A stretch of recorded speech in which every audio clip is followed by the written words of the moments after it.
thank you all for coming out tonight. I'm just delighted to be here. It's always a pleasure to share my experiences growing up and living in the Middle East with an audience. My mother is from Nashville, Tennessee. My father's Palestinian, and I grew up in the Middle East. My heart is often there as well as here. And when I sit down and write, I write about the Middle East mainly because these are the people I knew best, I guess, growing up, and they're just inside me. The story I'm going to read tonight is set in Dubai, in the Persian Gulf, not far from Kuwait, and it's set approximately, I would say, sometime 30 or 40 years ago. One or two of my childhood friends when I was growing up in Kuwait were married off very young, in their early teens. And I always wondered what that was like. So I tried to explore that in this story. But also there's another story behind this story, which I won't tell you until the very end, very briefly, after I finish reading it, that inspired me to write this story.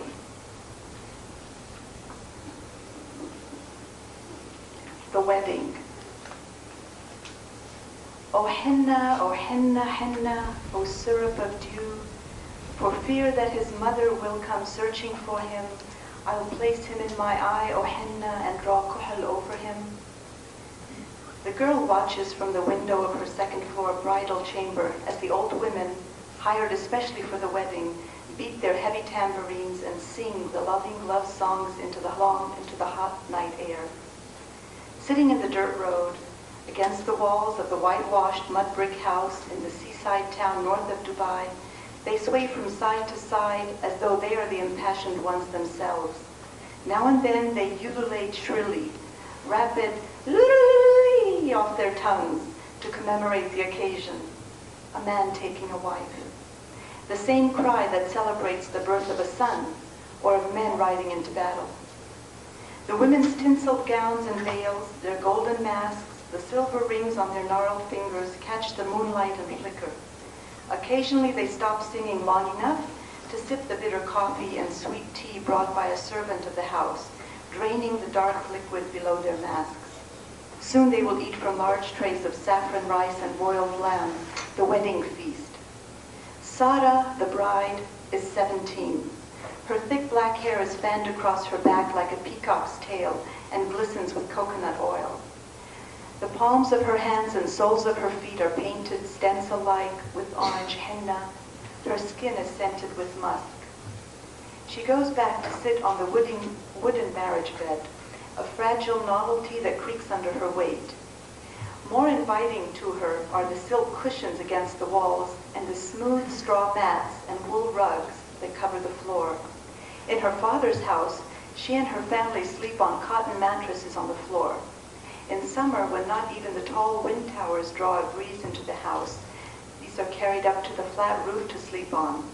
It is an honor, this elevated bed, a sign of her groom's wealth. Her pink sateen wedding dress swishes as she draws the bedsheet over her. The translucent gown on top glitters, the gold threads that her mother cross-stitched into it pricking Sarah's skin right through the dress underneath. But she's proud to wear the gown, to show off her mother's proficiency with a needle, and only hopes that the bridegroom will notice the hours of work that went into it and not tear it off her, as some men were known to do. The pearl earrings, gold bracelets, and a necklace of gold links that fits snugly round her neck and comes down to her breastbone like loose armor are gifts from the groom, a well-to-do pearl merchant.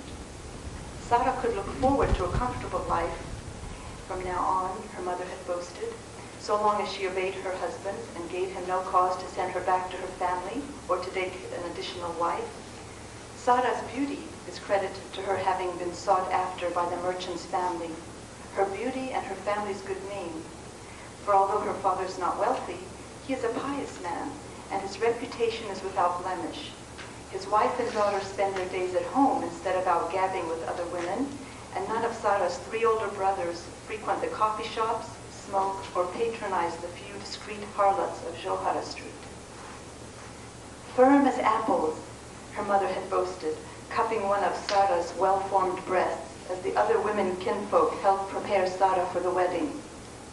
Remember, her mother warned, a man is never so aroused as when his bride defends herself. Remember the screams of your cousin, her aunt added. Try and outdo her. Sarah knew that this was meant as a joke, for Aisha's screams had been excessive, and the poor groom ended up with a black eye that made him the butt of light-hearted ridicule rather than a proud husband. Think of your father, your brothers. Where can they show their faces if your struggles aren't heard? Said another aunt. Don't let him suspect that you like it, her mother warned shortly before she and the other women left the room. Not the first time. Sarah knows to let out the expected bellows, the screams for mercy, that will prove her virtue and make her father proud among the townspeople. But she does not think of her reputation now, or of her beauty, high breasts, taut belly, wide gazelle's eyes. She's thinking only of blood.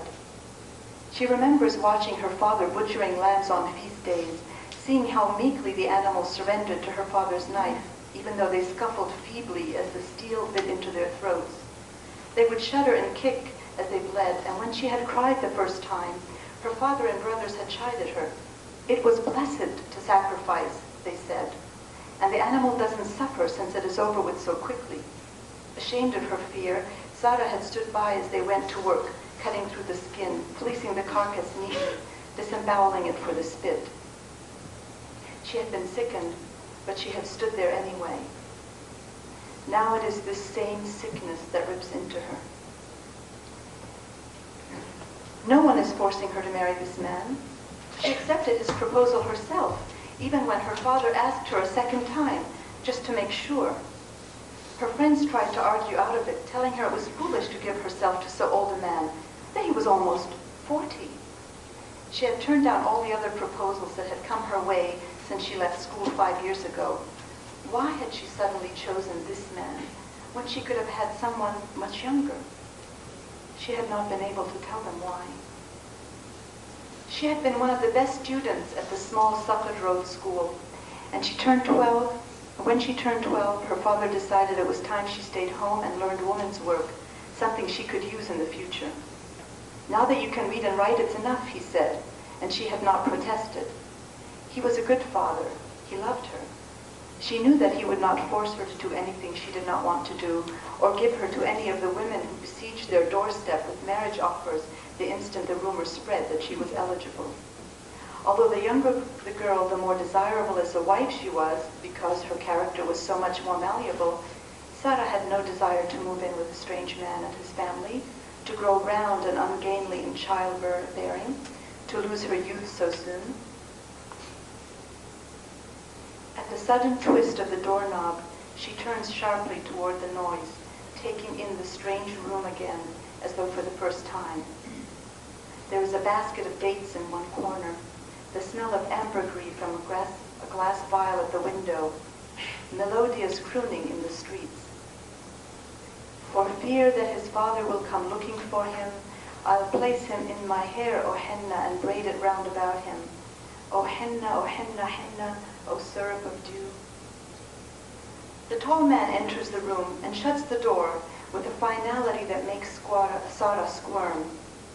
He resembles an angel in the white abaya. Like her dress, it is embroidered with gold at the neck and down the sides. During the wedding ceremony, when he had arrived at her home with his male entourage and taken his place beside her on the pedestal, she had scarcely looked at him, afraid that he would be an old man. But she saw enough now to know that he stood as straight as any young man, and she was relieved that her friends had been wrong about him. She had trusted her father's description of him, that he was neither old nor young, quite tall, a good man, and knew that he must have accepted her on his mother's judgment because they had never met. When the man comes forward now to look at her, probably to decide for himself whether or not she pleases him, she accepts his gaze with lowered eyes. She studied his sandaled foot on the ground next to the bed, the folds of his abaya, his large hand against his thigh. For fear that his sister will come searching for him, I'll place him on my breast, O henna, with a pearl to cover him. O henna, O henna, O henna, O syrup of dew. The man turns toward the sound of the voices. He goes to the window and peers out, then draws the glass panes together, bolting them shut. Though the lyrics had annoyed Sarah, they had distracted her. Without the intruding voices, she is suddenly filled with her own thoughts. Why is she accepting this loveless union? How can she respond to the touch of this stranger? She feels each twitch of her body as though she's a sandcastle ready to crumble and be swept away at the onslaught of a wave. She watches the man at the window slip off his abaya, his white headdress, his black gutra, the lacy white skull cap. He hangs them on a hook. His hair is cropped short, unlike that of some of the younger men who grow their hair to their shoulders in a reckless sign of manhood. This man will be different, perhaps, wiser, perhaps, gentler. Her mother told her that not all men undress the first night, that some men were apt to be modest and consider a young woman's feelings. Sarah hopes it will be so with this man, for she feels weak again at the prospect of confronting a stranger's naked body. She does not want to be embarrassed, or attracted even, but most of all, she does not want to compare this man to the other man, whose image now tugs at her heart more violently than when she had held him in her arms, whose face is before her once more, eyes teasing her, teeth biting her neck. Suddenly, the bridegroom steps out of his sandals without undressing and slips wordlessly under the sheet next to her. The other man, whose image comes to her so readily, had been only 19. Othman was his name, and he was the brother of her best friend, Jamila. Though Sarah and Jamila were the same age and had been classmates at school, Jamila had married early and was now nursing her second child. They were still good friends, and Sarah would go visit Jamila in the mornings, walking through the market after the men had done the grocery shopping and gone off to work. One day, 6 months ago, Sarah had arrived at Jamila's house and found a young man in the foyer. Of course, she immediately excused herself, it being forbidden for men and women to mix freely, or for a woman to reveal her face to a strange man. But noting the surprised look on her friend's face, Jamila told Sarah that it was only her brother, Othman, and he was just leaving. So Sarah could come in. Several weeks later, Sarah was going out of the wooden door of Jamila's courtyard when Othman came up behind her, grabbed her arm through her black habaya, and forced her into the garden away from the street. While he held her arms, restraining her, he told her how he had watched her in the mornings when she came to visit, how he used to see her walking home from school with his sister when she was younger, and how he had waited so long for this moment. Sarah stood terrified, as Othman told her how he had seen only her eyes at first, but how he had not been disappointed when he had watched through his sister's window as she removed her long abaya and mask. She was, he told her, as beautiful as he had imagined. "I want to marry you," he said. Confused, staring at his lightly pockmarked face, and trying not to listen to the wild words that came from his lips, Sarah was unable to pull herself away. Although Othman's dazed look frightened her at first, she realized that it was only his own fear that they would be discovered together that made him stare at her like that. She let him pull her into a corner of the garden where a few pink oleanders shielded them. Then, as the desert wind blew against his face, ruffling his checkered headdress and his long curly hair underneath, he pressed his lips to her eyes through the holes in her mask. "I knew from the start that you would love me. We will marry and have children," he said. She felt faint, wanting him to go on, yet knowing that this was not right. "I have a father and brothers," she managed to say. "If you wish to marry me, then go to them and ask for me." "That is difficult right now," Othman said, placing his warm palm on her breast. "We are crazy to stand here like this," she said, pushing his hand away. Go and ask for me. Soon I will meet with your father." "And what about Jamila?" Sarah asked, suddenly eyeing her friend's window. "She knows. Don't worry." He had confided in his sister, he told Sarah, and Jamila had encouraged her visits for him. Sarah could not believe that Jamila's friendship had been extended for her brother's sake, or that Jamila would expose her to such danger. Like Sarah, she knew the risks of such meetings. Still, Jamila must love her brother and might have done so out of this love. The pleasure that seeped through Sara now when Othman touched her made her not begrudge Jamila this. Long after she had walked home, she still felt Othman's hands hot on her arms. She was afraid to answer any of the messages Othman sent her through Jamila over the next few weeks. Only when Jamila told Sara how desperately he needed to talk with her did she finally agree to see him. Just once, she repeated to herself. During this meeting, Sara sat beside Othman nervously, sweating beneath the mask and abaya which she refused to take off, allowing Othman to hold her hand only through the silken cloth while she counted the minutes until Jamila returned with the baby. But other times followed, and soon Othman persuaded her that love had no taboos, and even in the old days, a man was free to spend an entire night with an unwed woman, so long as his sword lay between them to ensure her honor. Sara began to love Jamila for absenting herself those few hours and for not questioning her when she saw her. When Sara finally removed her mask and abaya and undressed for Othman, allowing him to love her, it seemed perfectly natural. Afterwards, as they lay beside each other and she asked him when he would go to her father, he refused to answer, pulling her to him roughly as though it were his right. She rested her head on his chest, her hair covering them both, and her lashes brushed his skin as she tried to blink away the tears in her eyes. Less than an hour before, he had spoken to her so fervently. She took his restlessness as a sign of his troubles elsewhere. She knew that he had been fighting with his father over their dhow, there's a ship, which carried cargo between Dubai and Delhi, and that the old man had recently cut Othman out of his share of the business. One day, Sara waited an hour without Othman showing up for their appointment. She was about to leave when he finally tapped at his sister's door. She ran to him, but he stood impassive. When she asked him what was the matter, tugging at his arms for him to hold her, he said that they could no longer meet. He had learned that they had been seen together. Alarmed, Sara waited for him to say that he would now finally approach her father, but instead, Othman seemed to accept the fact that he could no longer see her, as though he had expected this to happen all along. That afternoon, as she walked home through the deserted market, empty shops sealed like catacombs, she turned around every so often to see if someone were following her.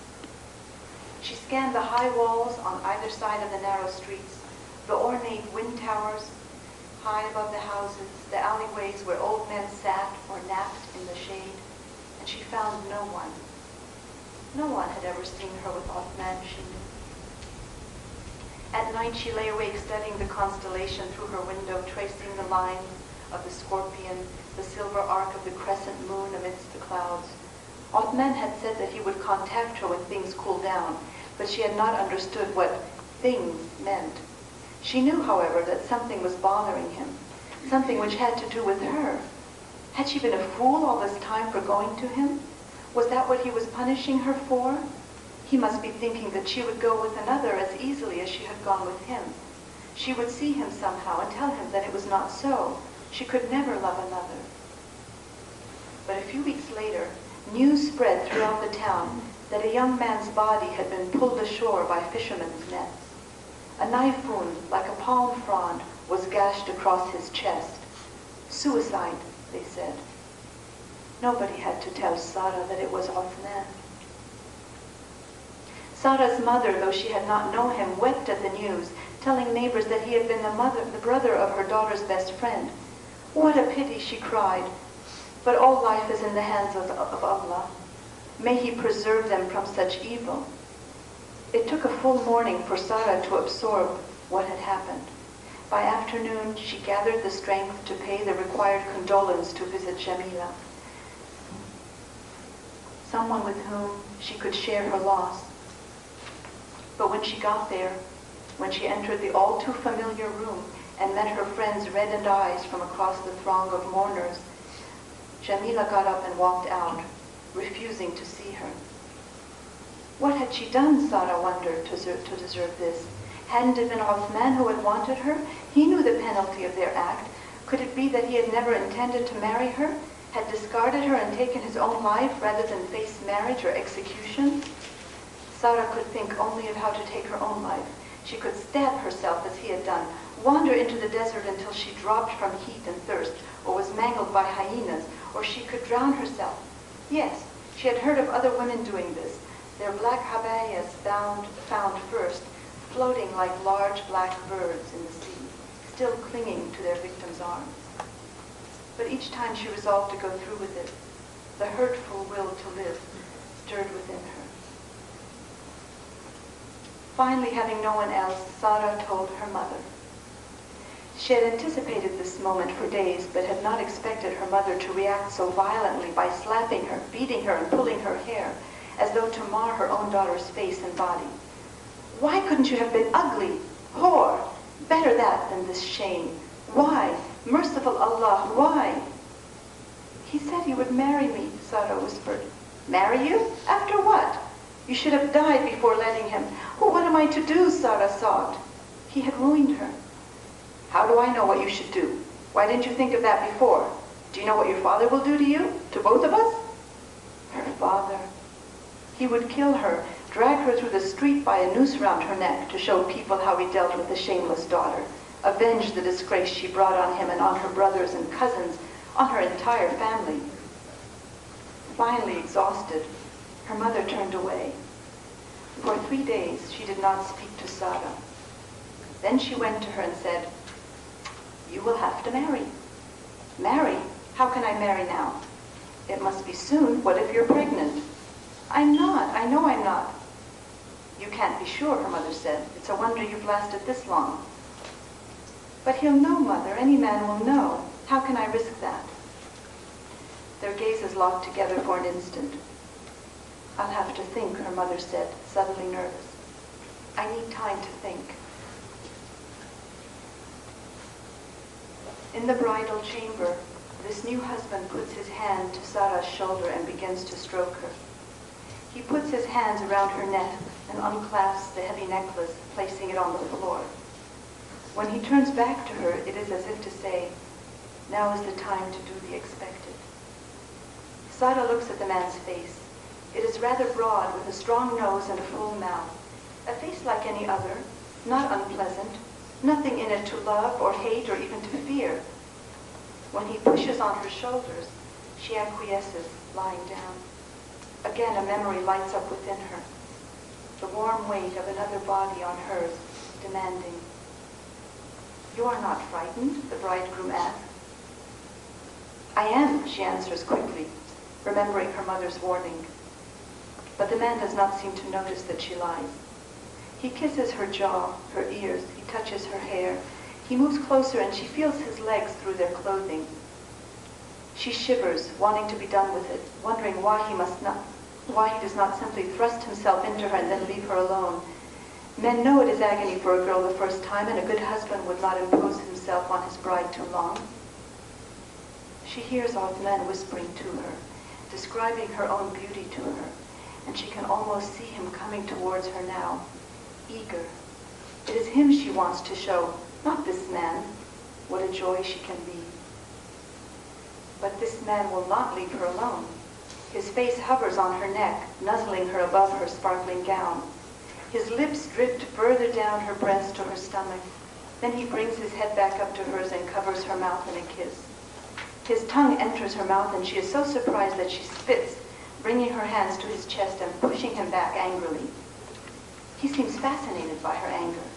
He kisses her again, and when she begins to fight him, he thrusts his knees between her legs. She begins to yell now, calling for her mother and father, but this only draws a smile from him.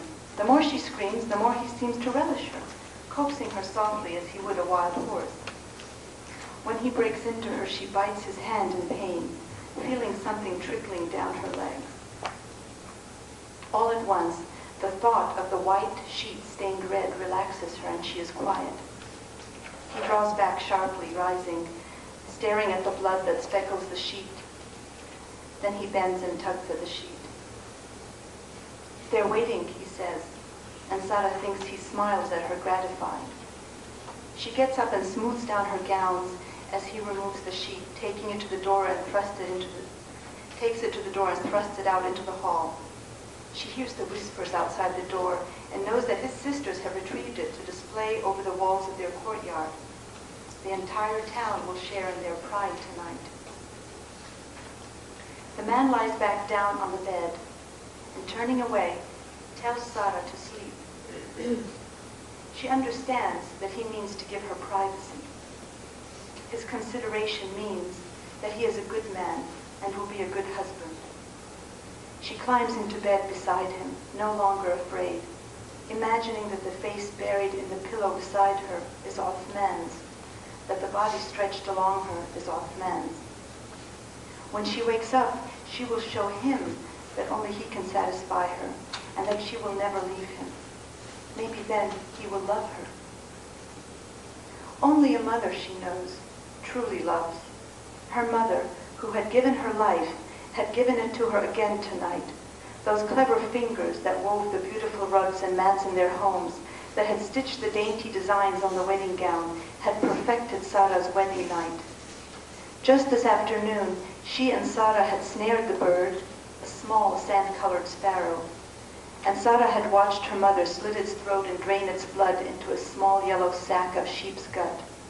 This she then sewed shut, just loose enough to break open at the right time, and tucked it into her daughter where the bridegroom would enter. It was perhaps her greatest gesture of love, and it had worked. Sarah gets out of the bed now and reopens the window. Outside, the voices of the women reach out to fill the town. Walk with me, walk. Lead me over the flowers on the wings of my happiness. Lead me to my beloved. Walk with me, walk. Why do you celebrate, she whispers, hating the old crones, despising their songs? She wipes her eyes, the tears and kohl staining her knuckles black. She wants to raise her own voice above theirs, above the highest wind tower and minaret, above the grunts of the sleeping man on the bed. But instead, she whispers to them pityingly, "What do you know of love?"